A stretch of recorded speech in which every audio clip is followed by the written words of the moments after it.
My self Mrs Rimpy Wadhwa, assistant professor of Dayanand महिला महाविद्यालय कुरुक्षेत्र। आज हम रियल एनालिसिस का chapter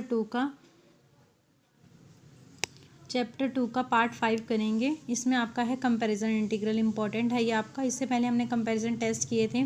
the improper integral a to b dx upon x minus a n is convergent if and only if n less then 1। The improper integral a to b dx upon b minus x n is convergent if and only if n less then 1। First करेंगे सबसे पहले हम, देखिए इसमें आपका integral क्या है, 1 upon x minus ए की पावर n। इसमें अगर आप n को less than equal to 0 put करते हैं तो ये एक प्रॉपर इंटीग्रल होगा एंड देयरफॉर ये कन्वर्जेंट होगा, क्योंकि हर प्रॉपर इंटीग्रल आपका कन्वर्जेंट होता है। अगर आप n को ग्रेटर देन 0 पुट करते हैं then it is an improper integral. n को 0 से बड़ा कोई भी नंबर आप पुट करके देख लीजिए। a इसमें डिसकंटिन्यूटी का पॉइंट होगा, क्योंकि a अगर आप इस पॉइंट में इस फंक्शन में पुट करेंगे a माइनस ए 0 हो जाएगा, जो इन्फिनिटी होगा, तो ये डिसकंटिन्यूटी का पॉइंट होगा। फर्स्ट आपने लिया n को नॉट इक्वल टू 1, n को 1 के इक्वल नहीं लेना।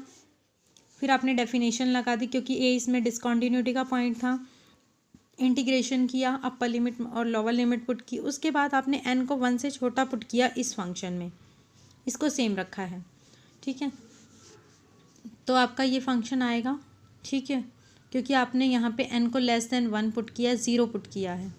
फिर ग्रेटर देन 1 भी इसी फंक्शन में पुट करिए, ये इन्फिनिटी आ जाएगा। तो ये फाइनाइट नंबर है, तो आपका इंटीग्रल कन्वर्ज करेगा जब 0 to 1 के बीच में होगा, और डाइवर्ज कब करेगा, जब इन्फिनिटी होगा। उसके बाद कहते हैं सेकंड है आपका, n को 1 ले लीजिए। सेकंड केस में n को 1 पुट कर दीजिए और अपने इंटीग्रल में, क्योंकि a डिसकंटिन्यूटी का पॉइंट है, डेफिनेशन लगा दीजिए, इंटीग्रेशन कीजिए। 1/x का log x होता है, upper limit minus lower limit put कीजिए। log m minus log n का फॉर्मूला लगाइए, log m/n होता है। फिर इसमें एप्सिलॉन को 0 पुट कर दीजिए, आपका इंटीग्रल इन्फिनिटी आ जाएगा। तो यह इंटीग्रल आपका डाइवर्ज करेगा n इज इक्वल टू 1 के लिए।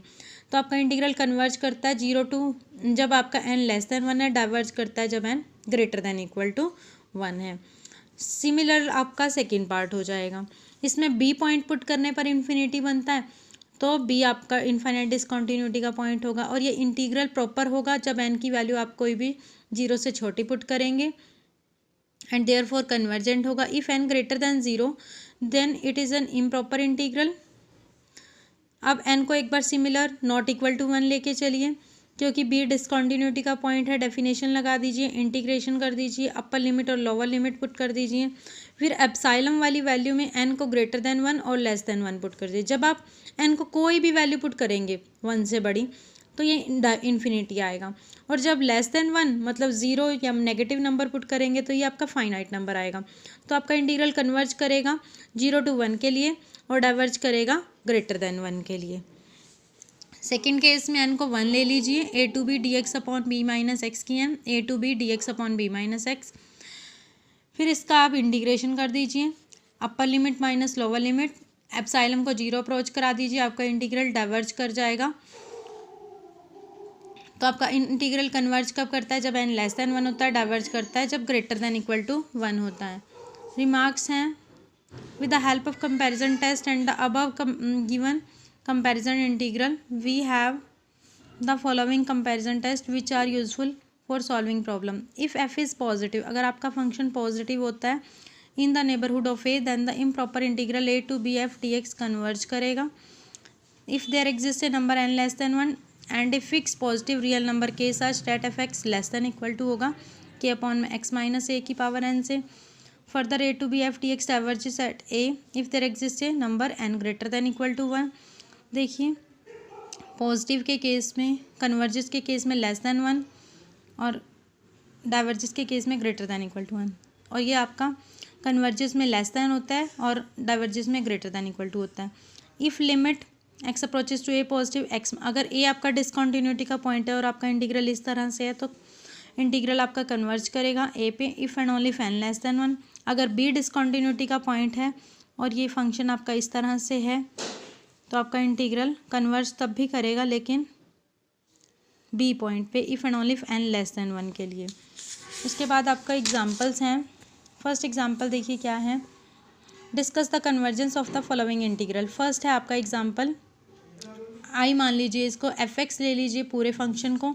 जीरो जब आप इस फंक्शन में पुट करेंगे तो ये इनफाइनाइट डिसकंटिन्यूटी का पॉइंट होगा। एफ एक्स आपका ग्रेटर देन जीरो है। जी एक्स को ये मान लीजिए आप, F x upon g x कीजिए, ये इससे कैंसिल आउट हो जाएगा और आपका एक फाइनाइट नंबर आएगा जो एक फाइनाइट और नॉन ज़ीरो है। कंपैरिजन इंटीग्रल टेस्ट क्या कहता है कि एफ एक्स और जी एक्स दोनों कन्वर्ज और डाइवर्ज करेंगे, लेकिन इंटीग्रल जब आप जी पे आप इंटीग्रेशन लगाएंगे तो वो कन्वर्जेंट होगा, क्योंकि यहाँ पे n इज इक्वल टू 1/3 है। n लेस देन 1 के केस में आपका इंटीग्रल ये कन्वर्ज करता है, तो आपका ये वाला इंटीग्रल भी क्या करेगा, एफ एक्स वाला भी कन्वर्जेंट होगा। सेकेंड है आपका एफ एक्स पूरा फंक्शन, ज़ीरो डिसकंटिन्यूटी का पॉइंट हो जाएगा। F x greater than zero है। जी एक्स को क्या ले लिया, 1/x की power 1/2, F x upon g x किया आपने, जो एक फाइनाइट और नॉन ज़ीरो आया है नंबर। कंपैरिजन टेस्ट कहता है एफ एक्स और जी एक्स कन्वर्ज करेंगे, लेकिन जब आप जी पे इंटीग्रेशन लगाएंगे वो कन्वर्जेंट होगा, क्योंकि एक्स की पावर 1/2 है जो 1 से लेस है। ग्रेटर दैन 1 के लिए आपका डाइवर्ज करता है, क्योंकि ये लेस दैन 1 है तो ये कन्वर्जेंट होगा, तो एफ एक्स भी आपका कन्वर्जेंट होगा। थर्ड है आपका ये इंटीग्रल है एक्स अपॉन वन, एक्स के n upon 1+x। The improper is the integral is proper. ये प्रॉपर इंटीग्रल कब होगा, जब आप एन की वैल्यू कोई भी greater than equal to zero put करेंगे। ज़ीरो ही पुट करके देख लेना। और zero is the only point of infinite discontinuity if n less than zero. अगर आप एन को जीरो से छोटा पुट करते हैं, देखिए पुट भी करके दिखाया है, तो जीरो पे ये फंक्शन आपका डिसकंटिन्यूस बन जाएगा। For n less than zero के लिए आपने एक्स को नीचे ले आए हैं, इसको लिखा है 0 to 1 f x D x, ये पूरा आपका एफ एक्स है। जी एक्स को आपने ये मान लिया, लिमिट लगाई x approaches to zero positive f x upon g x, तो ये एक फाइनाइट नॉन जीरो नंबर आया है। कंपैरिजन इंटीग्रल कहता है कि एफ एक्स जी एक्स दोनों कन्वर्ज और डाइवर्ज करेंगे, लेकिन जो जी एक्स आपका इंटीग्रल है वो कन्वर्जेंट होगा जब आपका -n लेस देन 1 हो, that is n greater than -1, तो आपका इंटीग्रल जो है वो भी कन्वर्जेंट होगा जब n ग्रेटर देन -1 होगा। एफ एक्स वाला भी पूरा का पूरा। फोर्थ है, इसमें देखिए एफ एक्स पूरा ये है आपका, जीरो जब आप इसमें पुट करते हैं इनफाइनाइट डिसकंटिन्यूस बन जाएगा आपका function. F x greater than zero है 0 to 1 के लिए। जी एक्स को मान लिया 1/x की क्यूब, limit x approaches to zero positive f x upon g x किया, वो एक फाइनाइट और नॉन जीरो नंबर आया। कंपैरिजन टेस्ट कहता है कि एफ एक्स और जी एक्स कन्वर्ज और डाइवर्ज करेंगे together, but the integral 0 to 1 1/x की क्यूब डाइवर्जेंट है, क्योंकि यहाँ पर देखिए आपका n क्या है, 1 से बड़ा है, तो डाइवर्जेंट होगा। हैंस द इंटीग्रल, तो आपका पूरा इंटीग्रल क्या करेगा, डाइवर्ज करेगा।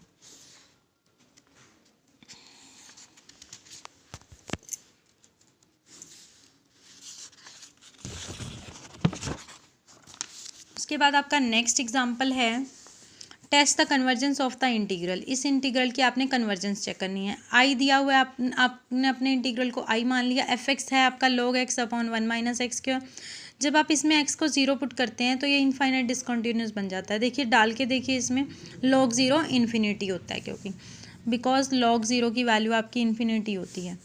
F x is negative in 0 1 as we replace f by -f। अगर आप f को -f से रिप्लेस करते हैं तो वो नेगेटिव हो जाएगा फंक्शन। -f(x), अब ये हो गया आपका। g(x) को आपने मान लिया 1/√x, limit x approaches to zero positive -f(x) upon g(x), limit x approaches to zero positive -√x log x upon 1 - x square का अंडर रूट। क्योंकि ये आपका रिजल्ट है x की n log x पे, जब आप लिमिट डालते हैं x approaches to zero positive तो वो ज़ीरो के इक्वल होता है, तो इसलिए आपने इस पूरे की जगह क्या डाल दिया, ज़ीरो। जब आप इसमें स्पेशल होता है कि n आपका जीरो से बड़ा होना चाहिए, ठीक है। Therefore by comparison test if the integral 0 to 1 gx converges, तो integration 0 to 1 -f(x) dx that is 0 to 1 f(x) dx भी कन्वर्ज करेगा। तो integration 0 to 1 gx dx, gx पे लगाया आपने, वो भी कन्वर्ज करता है, क्योंकि यहाँ पे n कितना है 1/2 है जो लेस देन 1 है, तो आपका पूरा इंटीग्रल जो होगा f(x) वो भी क्या करेगा, कन्वर्जेंट होगा।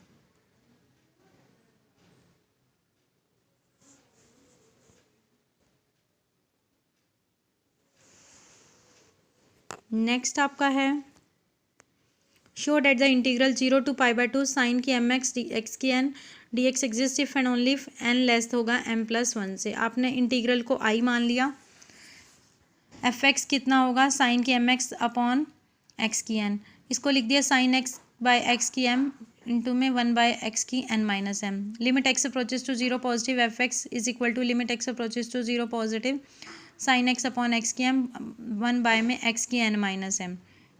आपने इस पर लिमिट लगा दी। इसका आंसर 0 कब आएगा? जब आपका n-m लेस देन 0 है। देखिए अगर n m के इक्वल हो जाता है तो क्या होगा? 1/0 इन्फिनिटी हो जाएगा ना। n को m के इक्वल डाल दीजिए, x की पावर 0 1 हो जाएगा, ये पूरा 1 बन जाएगा। देखिए डाल के देख ही लीजिए चाहे इसमें, ठीक है। और ये तो होता ही 1 है, रिजल्ट है, तो आपका 1 आ जाएगा।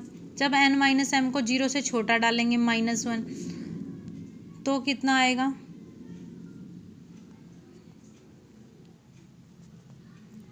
समथिंग अपॉन 0 इन्फिनिटी होगा जब 0 से बड़ा डालेंगे तो। देखिए जब आपने n को m डाला तो 1 अपॉन एक्स की n-m कितना हो गया? 1 अपॉन एक्स की 0 विच इज़ इक्वल टू 1।